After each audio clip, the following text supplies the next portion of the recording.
Welcome to the Today in History channel. In today's video we will talk about the day, April 29, 1945, liberation from Dachau. Inaugurated in March 1933, Dachau was the first regular concentration camp created by the Nazis. Heinrich Himmler, as head of the Munich police, officially described it as the first concentration camp for political prisoners. It was located in an abandoned ammunition factory in the northeast of the city of Dachau, in Bavaria. During the first year, the camp housed about 4,800 prisoners. In 1937, there were already 13260. In the beginning, the prisoners were German communists, Social Democrats, and other political opponents of the Nazi regime. In time, Jehovah's Witnesses, Gypsies, homosexuals and ordinary prisoners also ended. In November 1938, after Kristall Night, more than 10,000 Jews were arrested in Dachau. Training center for SS guards, the organization and routine of the camp became the model for all Nazi concentration camps. It was divided into two sections,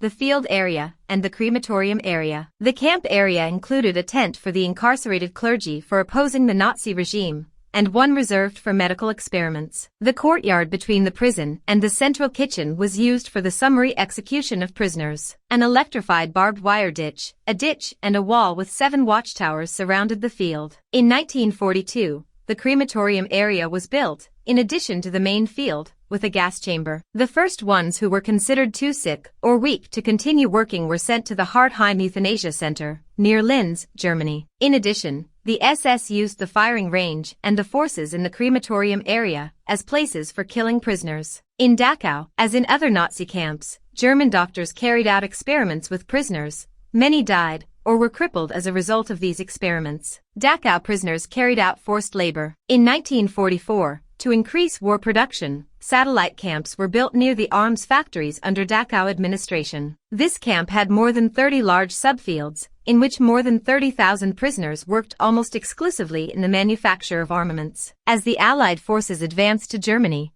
the Germans began to take more and more prisoners from the concentration camps near the front, causing a drastic deterioration in their conditions. Typhus epidemics have become a serious problem due to overcrowding, poor sanitary conditions, and poor health. Prisoners. In April 1945, there were 67,665 prisoners registered in Dachau and its subcamps, 43,350 political prisoners, and 22,100 Jews. On April 29, 1945, American forces released Dachau. The number of prisoners imprisoned there between 1933 and 1945 exceeded 188,000. Did you like the video? In the description you will find the blog link with the full article. Give an incentive by subscribing to the channel, liking, commenting, and sharing with your friends. Hugs. Until the next.